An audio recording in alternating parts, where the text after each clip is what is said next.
ماتم قرآن سے کہاں ثابت ہے؟ خود کو تکلیف پہنچانا تو قرآن نے حرام قرار دیا ہے، اور پھر کربلا میں اگر ہم دیکھیں تو یزید نے امام حسین پر تلوار چلائی، تو کچھ لوگ یہ بولتے ہیں، اعتراض کرتے ہیں کہ بھائی وہاں پر کربلا میں حسین پر تلوار چلی، یہاں تم تلواریں چلاتے ہو، ماتم کرتے ہو۔ دیکھیے، میں تو قرآن سے ثابت کر دوں گی کہ ماتم جائز ہے، لیکن مجھے یہ سمجھ میں نہیں ہے کہ پھر اہل تسنن کیسے ثابت کریں گے کہ قرآن سے کہ ماتم حرام ہے۔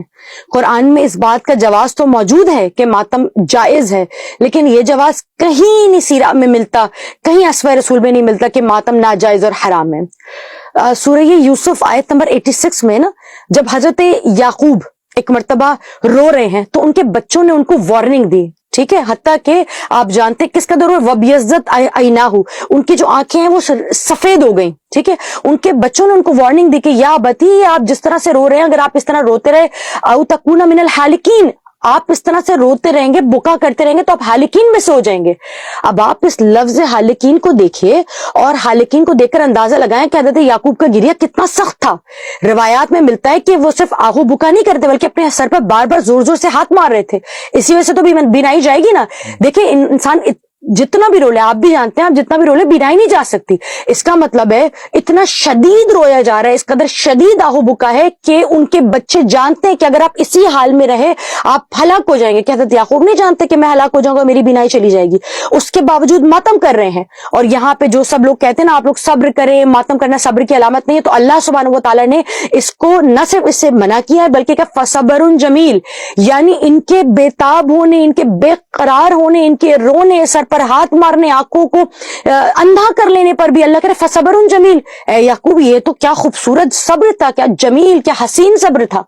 یعنی معلوم ہوا کہ اللہ سبحانہ و تعالیٰ آنکھوں کی بینائی جانے تک پر، جبکہ ہم ایسا ماتم نہیں کرتے کہ ہماری موت ہو جائے یا آنکھوں سے اتنا گریہ نہیں کرتے کہ ہم ہلاک ہو جائیں۔ بچے کہہ رہے ہیں آپ ہلاک ہو جائیں گے، اس کے باوجود بھی بار بار وارننگ دینے کے باوجود بھی حضرت یعقوب اس بات کو جاری و ساری رکھ رہے ہیں۔ اب آپ کہیں گے ہاں آپ تو یعقوب کی شریعت پہ چل رہے ہیں، ہم یعقوب کی شریعت پہ نہیں ہے، لیکن یعقوب کو معصوم تو مانتے ہیں، نبی تو مانتے ہیں۔ اور دیکھیے ہم تشیع کا ہر قدم قرآن کے مطابق ہوتا ہے۔ اگر قرآن کے اندر اسے رسول اللہ یا اللہ سبحانہ و تعالی نے کہیں بھی حضرت یعقوب کو ایک مرتبہ پوائنٹ آؤٹ کر کے کہا ہوتا کہ یعقوب نے یہ کام درست نہ کیا تھا، بلکہ اللہ نے کیا احسن القصص بنا کے، بہترین قصے بنا کے پورا ماجرا لکھ دیا، ایک ایک لفظ لکھ دیا۔ کیوں لکھا؟ چلیں کربلا میں جو عظیم واقعہ پیش آیا اس میں تو ہو گیا، جو ماتم ہوا اچانک ہوا، ایموشنز میں ہوا، ہو گیا، لیکن پھر وہ جو ہوا 1400 سال پہلے، اب اس کے بعد جو یہ 1400 سال سے چل رہا ہے آرگنائزڈ کر کے جو ہوتا ہے ہر سال،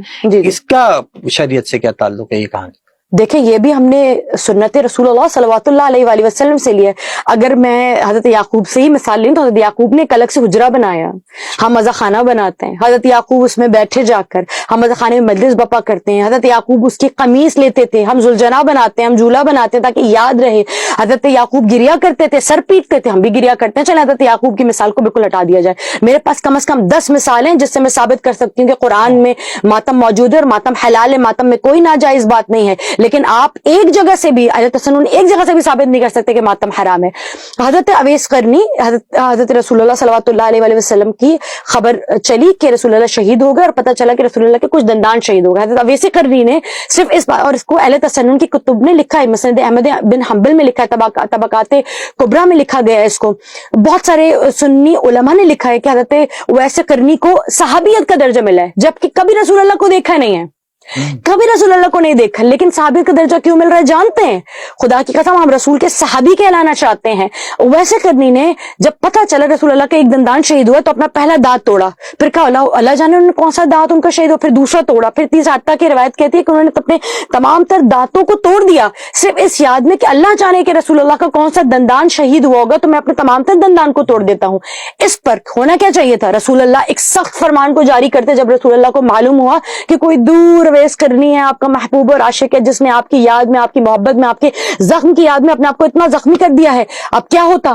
رسول اللہ بھیجتے اور اس بندے کو ذرا جکڑتے اور جیسا عمر نے کیا کوڑے وغیرہ لگاتے، لیکن کوڑے نہ لگے۔ پتہ ہے آپ کو کیا ہوا؟ بلکہ وہاں پر پیارے اصحاب امیر المؤمنین کو، حضرت عمر کو، حضرت ابوبکر، ان تینوں کو بھیجا، ان 3 بڑے بڑے جید اصحاب کو بھیجا اور بھیج کے کہا جاؤ اویس قرنی کی خدمت میں ہمارا سلام پیش کرو۔ انہیں کہو کہ تمہیں رسول کا سلام آیا ہے. ہم تو رسول کے سلام کی خاطر کرتے ہیں. اور میں ایک اور بات بتا دوں, ہمیں کوئی ماتم کرنے میں کوئی آر محسوس نہیں ہوتی, کوئی شرمندگی محسوس نہیں ہوتی. آپ ہمیں جتنا چاہے پوائنٹ آؤٹ کریں, آپ ہمیں جتنا چاہے بلی کریں, ہم بچپن سے بلی ہوتے آئے. ہم ماتم کو جائز نہیں سمجھتے, بلکہ ہم ماتم کو ثواب کی نیت سے کرتے ہیں, ہم اجر کی نیت سے کرتے ہیں. ہمارے یہاں اس کا اجر اور ثواب ہے. چلیں میں آپ کو جو اپنے آرگنائز ماتم کا کہا, میں آپ کو اس کی بھی مثال دے دیتی ہوں. میرے پاس حدیث موجود ہے, مسلم کی حدیث ہے, اور حدیث کے مطابق حضرت عائشہ نے رسول اللہ صلی اللہ علیہ وآلہ وسلم کا جب وصال ہوا ہے تو گود سے رسول اللہ کا سر اٹھا کے تکیے پہ رکھا اور فرمایا تمیدو مع النساء فالتدیمو مع النساء. اور پھر تمام تر اب اگر لدمہ کے معنی آپ ڈھونڈیں نا عربی ڈکشنری تو آپ کو معلوم ہوگا کہ سر پہ زور زور سے ماتم کرنے کو اور سینے پہ اور چہرے پہ ہاتھ مارنے کے لیے یہ لفظ استعمال ہوتا ہے. روایت کے تکیہ رسول اللہ, سر رسول اللہ کے تکیے پہ رکھا اور پھر مع النساء اہتمام کر کے لوگوں کو, عورتوں کو بٹھا کر اس قدر زوروں کا ماتم کیا کہ حضرت عمر کو آنا پڑا اور آ کے پوچھنے لگا کہ آپ یہ بدعت ایجاد کر رہی ہیں. توجہ, یہ یہاں پر خود بھی ماتم کریے, مع النساء کا لگا, تمام طرح ازواج کو, مدینے کی عورتوں کو بٹھا کر ماتم داری ہو رہی ہے. اب آپ کہیں گے تو ایک ہی دفعہ ہوئی تھی, چلیے ایک اور, اس سے ایک اور ایک قدم آگے بڑھتے ہیں. جی, اس سے ایک اور قدم آگے بڑھتے ہیں. رسول اللہ کے جب چچا شہید ہو گئے اور بڑی المناک موت شہید ہوئے, ان کو مسلح کیا گیا, ان کے جسم, ان کے کان کاٹا گیا, ان کی ناک کاٹی گئی, ان کے ہاتھ کاٹے گئے. جب وہ شہید ہو گئے تو رسول اللہ نے کہا ہے کوئی جو میرے حمزہ کو رونے والا ہو.